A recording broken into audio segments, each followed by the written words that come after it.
All right, I'll probably. I'm gonna assume you can hear me, and we are back. But obviously, the guy must be playing about with the local exchange. So obviously, we might be back for 2 minutes and up down for half an hour. So just bear with me, because obviously I can't imagine we're gonna be on for long, because that was a full area disconnect by the looks of it. So we'll have to see what happens. The beauty of it is, if I bounce back now, we'll see if I'm still getting a drop frame issue before he comes round, because we've got 22 minutes before the 10 o'clock sort of like non-watershed almost, or inverse watershed. Right, okay. So yeah, I mean, jeez, I don't know. I'll tell you what though, I did, why is it that all the games that I really like have such small communities? all the games I've ever played, all the years that I've played video games, very rarely do I play a game that's got a large community sort of presence. And going all the way back to my old RPGs, I was playing a lot of RPGs when everyone was busy playing first-person shooters. It's like 7 Days, you know. I know 7 Days is a popular game, and it's easy to forget that it's not a popular game, because unfortunately a lot of people deem success as, are you high on the Twitch rankings? And of course Twitch doesn't mean anything when it comes to that. I'm sure there's plenty of very obscure games that have a huge concurrent player base but just never really make it big on Twitch. But it does make me wonder about all the niche games I've played over the years. And no, I've never, you know, the last time I played like big mainstream games, I mean, you can say Red Dead's a big game, but it's not, is it? It's not compared to the juggernauts. I mean, it's a big game in terms of sales, but in terms of like, I guess the online play or anything, you know, I guess it's because it's very much the single players, you know, it's a story, people play it, and very much like I do, then they leave it alone, don't they? But the one thing I kind of hope for 7 Days is that it's the one that breaks the mold on that. I think 7 Days, you know, it's now in a position to become something quite unique. It's always been unique, but I think unique in the sense that people will pay a bit more attention to it when it goes gold. So it's always felt like it's always sold well. It's always had good concurrent players on Steam.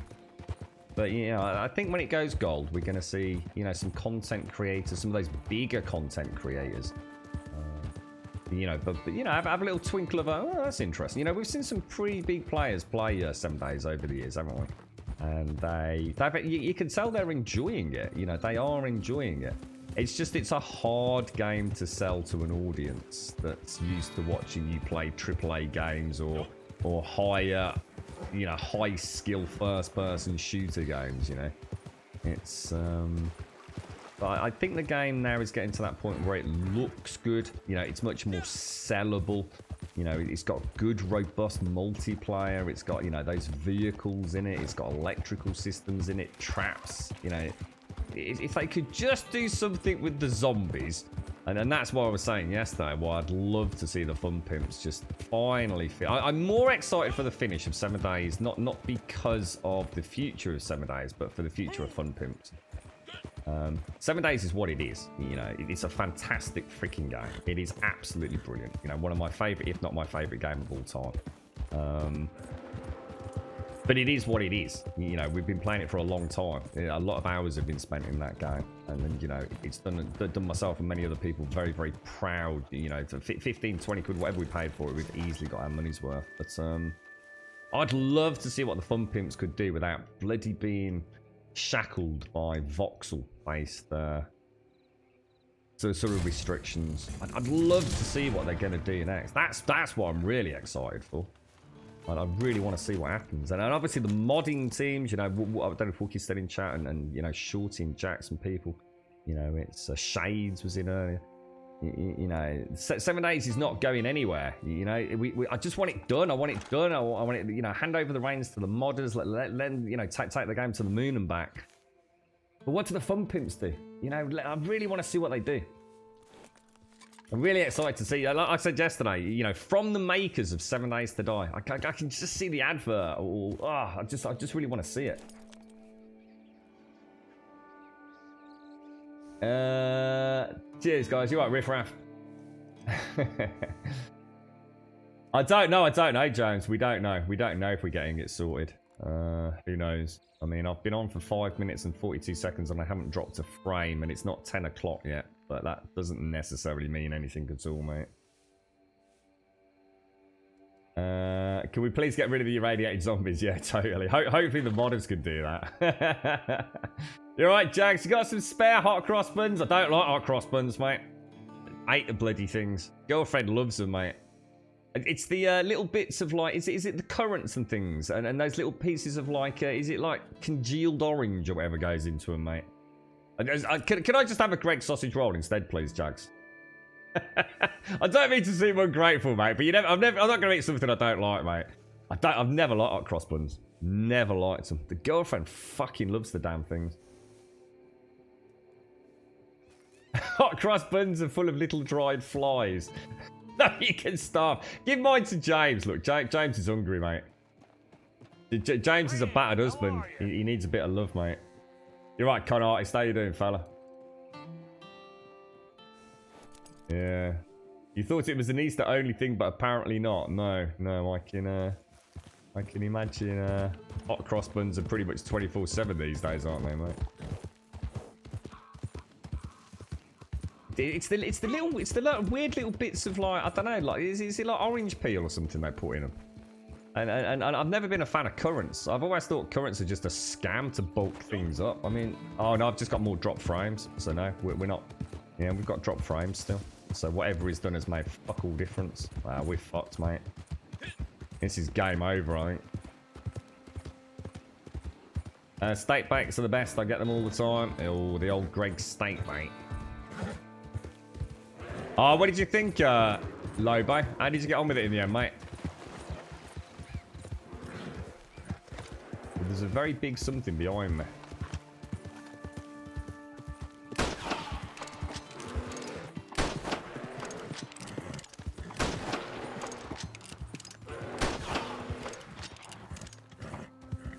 Jesus balls, man.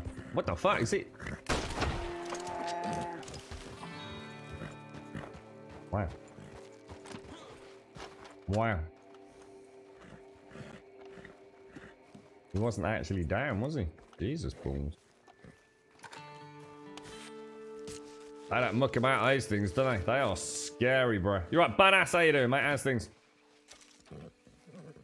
They definitely still do state bikes. They're not as good as they used to be, Mickey. I think that's the general consensus. Is it's more a case of like being surprised when you get one of those like old school ones. You know, the ones that feel like there's a lot of meaty goodness in there.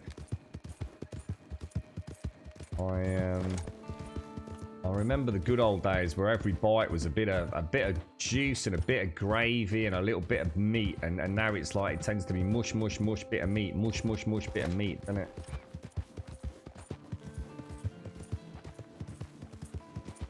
It's definitely room for a season 2. Overall, I liked it, but episode 9 was a bit too long for my liking. Some of the stuff went on for too long. Oh, I can't remember, dude.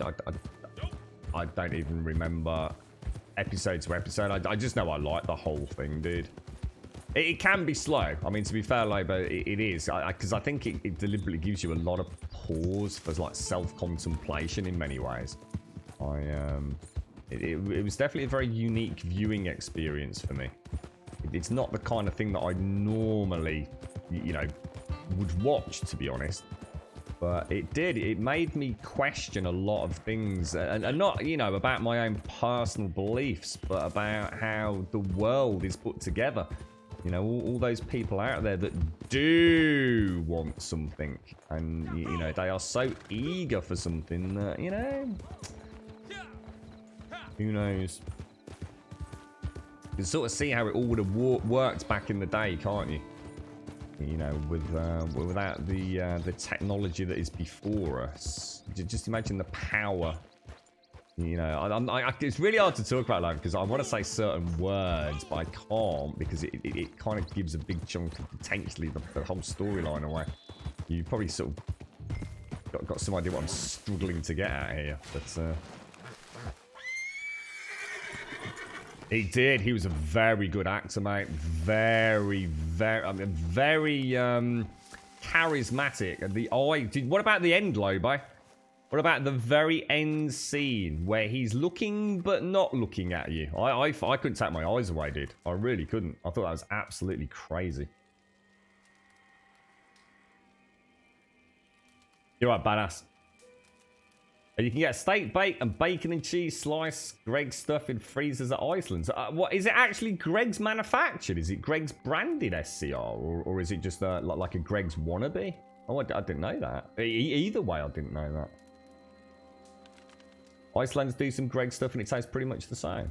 Ooh. It's actually is made by Greggs. Wow, that's cool. I didn't know that, dude. Yeah, bacon and cheese are nice. Yeah, the slice. Yeah, they are. They just started Thieves in the Woods. Oh, we were humming and hawing about that, dude. Is that a dubbed one or not? No, sorry, no, Thieves in the Woods. No, that isn't the one I was thinking of. No, we nearly started watching Thieves in the Woods. Sort of almost. We watched like that very brief trailer, almost like a kind of style of, almost like a Robin Hood kind of thing, innit? Yeah, we might give that one a go actually. That's brand new, isn't it, on Netflix? I think I'm gonna get. It's alright. I'm expecting the internet to go down again, so I'm really just trying to do some diagnostic tracking for when he comes around here. But we've already dropped frames since he's done whatever he's done. So, although to be honest, it was only 119 frames, which isn't that bad to be fair. But